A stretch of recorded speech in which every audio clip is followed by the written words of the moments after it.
ఓకేనా?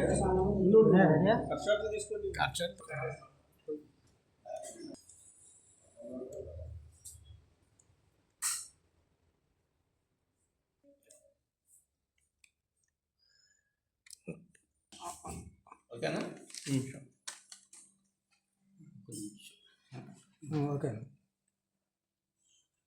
Print and electronic media సోదరులందరికీ నమస్కారం. మరి ఈ రోజున ముఖ్యంగా ఈ యొక్క ప్రెస్ మీట్ రాష్ట్ర బడ్జెట్ పైన మరి కూటమి ప్రభుత్వం వచ్చిన తర్వాత మరి గత ప్రభుత్వాలకి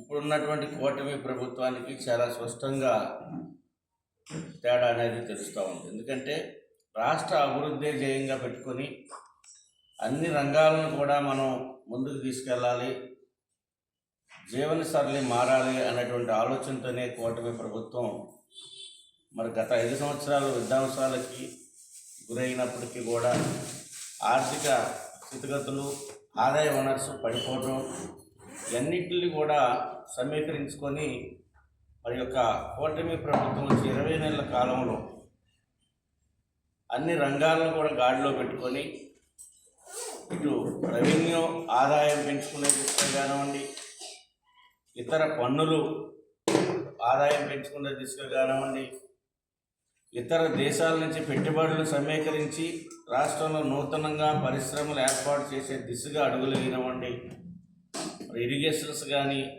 వైద్యాన్ని కానీ, విద్యారంగాన్ని కానీ, గృహ నిర్మాణాలను కానీ, అమరావతి అంటే పోలవరాన్ని కానీ అన్నింటినీ దృష్టిలో పెట్టుకొని రోజున 3,32,205 కోట్లతో కూటమి ప్రభుత్వం బడ్జెట్ ప్రవేశపెట్టడం జరిగింది. దాంట్లో గ్రామీణ ప్రాంతాలని ఒక దీనిగా తీసుకొని మరి 22,700 కోట్లు చిల్లరగా మరి పంచాయతీరాజ్ శాఖకి కేటాయించడం కానీ, మరి అదేవిధంగా మరి మున్సిపాలిటీలో కూడా మున్సిపల్ అడ్మినిస్ట్రేషన్ కూడా దాదాపు 15,000 కోట్లు దానికి కేటాయించడం కానివ్వండి, మరి మేజరు ఇరిగేషన్స్ సంబంధించి దాదాపు 9,000 కోట్ల పైన దానికి కేటాయించడం కానివ్వండి, మరి ఎన్టీఆర్ భరోసా ఏదైతే సామాజిక భద్రతా పెన్షన్ కార్యక్రమాన్ని చేపట్టిందో ప్రభుత్వం 4,000, 6,000, 10,000, 15,000 దేశంలో ఎక్కడా కూడా లేనటువంటి విధానాన్ని ఈ రోజున కూటమి ప్రభుత్వం నారా చంద్రబాబు నాయుడు గారు, పవన్ కళ్యాణ్ గారి యొక్క సారథ్యంలో మరి రాష్ట్రంలో అమలు అవుతూ ఉంది. దానికి దాదాపు 27,719 కోట్లు దానికి కేటాయించడం, అదేవిధంగా విద్యారంగానికి మరి ఎక్కువగా మరి నిధుల్ని కేటాయించడం జరిగింది. ఇవన్నీ కూడా ఒకటొకటిగా మనం చూసుకుంటే జలవనరుల శాఖకు సంబంధించి దాదాపు 18,300 కోట్లని జలవనరులకు కేటాయించడం కానివ్వండి, మరి అమరావతికి 6,000 కోట్లు, మరి అదేవిధంగా పోలవరానికి 6,105 కోట్లు, అదేవిధంగా మరి అన్నదాత సుఖీభావకి 6,600 కోట్లు. ఈ విధంగా అన్ని రంగాలను కూడా ఎక్కడ ఏ రంగాన్ని కూడా ఎక్కడ నిర్లక్ష్యం చేయకుండా ఒకవైపున మరి దీపం పథకానికి దానికి కూడా దాదాపు 2,600 కోట్లు దీపం పథకానికి గ్యాస్ సిలిండర్స్ ఏదైతే మరి గృహిణులకు ఇస్తామని ప్రామిస్ చేసిందో ఆ రకంగా దానికి కూడా చేసింది. అదేవిధంగా దాదాపు శ్రీశక్తి సంబంధించి మరి ఉచిత బస్సు స్కీముని పెడితే దానికి దాదాపు 1,400 కోట్లు దానికి మరి నెల వచ్చేటప్పుడు 200 కోట్ల పైన దానికి అవుతుంది. దానికి 14,000 కోట్లు దానికి కూడా మరి కేటాయించడం జరిగింది.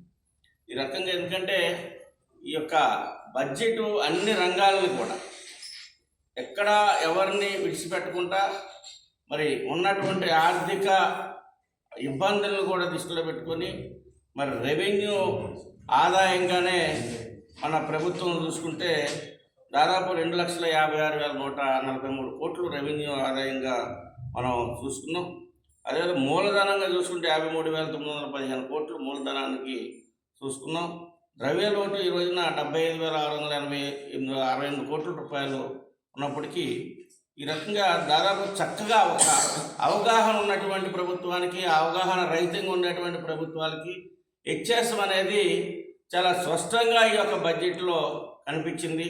ఎందుకంటే ఒక విజన్, ఆశయం అన్ని జోడై రాష్ట్ర ప్రజల యొక్క అభివృద్ధి ధ్యేయంగా ఆలోచన విధానాన్ని రేకెత్తిస్తున్నటువంటి ప్రభుత్వం అనేది చాలా స్పష్టంగా ఈరోజు చూస్తున్నాం. ఇవన్నీ కూడా చూసి ఈ రోజున వైఎస్ఆర్ పార్టీ నాయకులు, మాజీ ముఖ్యమంత్రి గారు జగన్మోహన్ రెడ్డి గారు కానీ, వారి యొక్క నాయకులు కానీ వారి యొక్క గళాన్ని ఈరోజు రాష్ట్రం మీద, రాష్ట్రాన్ని విచ్ఛిన్నం చేయాలి, రెచ్చగొట్టాలి, గొడవలను ప్రేరేపించాలి, ఎక్కడ అభివృద్ధి అనేది ప్రజల దగ్గరికి చేరకూడదు, అభివృద్ధి జరుగుతుందనేటువంటి విషయాన్ని కమ్యూనికేషన్ ప్రజల దగ్గరికి వెళ్ళకుండా దాన్ని తప్పుదోవ పట్టించే విధంగా ఈ రోజున వైఎస్ఆర్ పార్టీ ప్రవర్తిస్తూ ఉంది. ఈరోజు విద్యారంగంలో కానీ, వైద్య రంగంలో కానీ పెను మార్పులు తీసుకొస్తూ ఉంది ప్రభుత్వం. అదేవిధంగా వ్యవసాయ రంగాన్ని కూడా పెద్దపీట వేసి వ్యవసాయ రంగాన్ని ఆదుకునే దిశగా ఈ రోజున విద్యలో అదేవిధంగా టెక్నాలజీ తీసుకొచ్చి ఏఐ కానీ మరి అన్నింటిని తీసుకొచ్చి ఈ రోజున ఆంధ్రప్రదేశ్ ఉన్నటువంటి యువకుల యొక్క భవిష్యత్తుని రాబోయే తరానికి సరిపడే విధంగా మరి వాళ్ళని తయారు చేయడంలో కానీ మరి అన్ని రకాలుగా ఈ రోజున రాష్ట్ర ప్రభుత్వం రాజకీయాలు పక్కన పెట్టి ఏదైతే మనం రాబోయేటువంటి జనరేషన్కి మంచి వేదికనివ్వాలి, మంచి సమాజాన్ని ఇవ్వాలి, మంచి ఆంధ్రప్రదేశ్ని ఆర్థిక పరిపుష్టితో కూడినటువంటి ఆంధ్రప్రదేశ్ని అందించాలన్నటువంటి లక్ష్యంతో ఈ రోజున కూటమి ప్రభుత్వం మరి చంద్రబాబు నాయుడు గారు, పవన్ కళ్యాణ్ గారి యొక్క సారథ్యంలో వాళ్ళు నడుస్తూ ఉంది.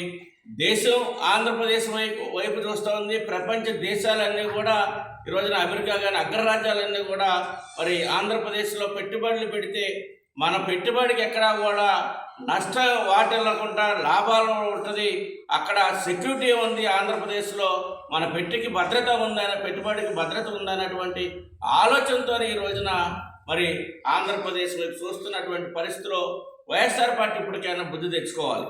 ప్రజల పక్షాన మాట్లాడాలి, ప్రజా సమస్యలపైన మాట్లాడాలి, అసెంబ్లీకి పోవాలి. ప్రజలు ఎన్నుకున్నారు, అసెంబ్లీలోకి వెళ్ళి అధికార పార్టీ ప్రభుత్వం ఏదైనా తప్పు చేస్తే దాన్ని నిలదీసేటువంటి పరిస్థితి అసెంబ్లీలో ఉండాలి. వాళ్ళ సంఖ్యాబలం ఉందని శాసన మండలికి వెళ్తున్నారు కానీ అసెంబ్లీకి వెళ్ళకపోతున్నారు. ఒక్క మనిషి ఉన్నా కానీ పోరాడాలి, అది పోరాట తత్వం అంటే. అంతేగాని గొర్రెల్లాగా 1000 మంది 100 మందో ఉంటే వెళ్ళి పోరాడితే అది పోరాటం కాదది. ఒక్కరున్నా కానీ పోరాడాలి. 11 మంది సభ్యులను మీకు ఇచ్చారు, మీరు అసెంబ్లీకి వెళ్ళి మాట్లాడండి, ప్రజల గళాన్ని మీరు వినిపించండి, ప్రజల బాధలు ఏమైనా ఉంటే ప్రభుత్వానికి తెలియజేయండి, నిలబెట్టండి తప్పించి అనవసరమైనటువంటి దుష్ప్రచారాన్ని ఇప్పటికైనా మానుకుంటే ప్రజలు మిమ్మల్ని గౌరవిస్తారని చెప్పేసి తెలియజేస్తా ఉన్నాం. ఇప్పటికైనా వైఎస్ఆర్ పార్టీ వారి యొక్క పేలాపనలు మానుకొని మరి ప్రజల పక్షాన్ని నిలబడాలి. మరి ప్రజలు కూడా ఆలోచన చేయాలి. వచ్చినటువంటి 20 నెలల కాలంలో ప్రభుత్వం ఏ విధమైనటువంటి పరిపాలన అందిస్తూ ఉంది, అట్లాంటి ప్రభుత్వాన్ని మనం నిలబెట్టుకోవాలి. భవిష్యత్ తరానికి అందించవలసినటువంటి బాధ్యత ఆంధ్రప్రదేశ్లో ఉన్నటువంటి 5.5 కోట్ల మంది ప్రజల యొక్క బాధ్యతని తెలియజేస్తూ మరి రానున్నటువంటి రోజుల్లో మంచి సుపరిపాలన ఈ ప్రభుత్వం అందిస్తుందని చెప్పేసి తెలియజేస్తాం.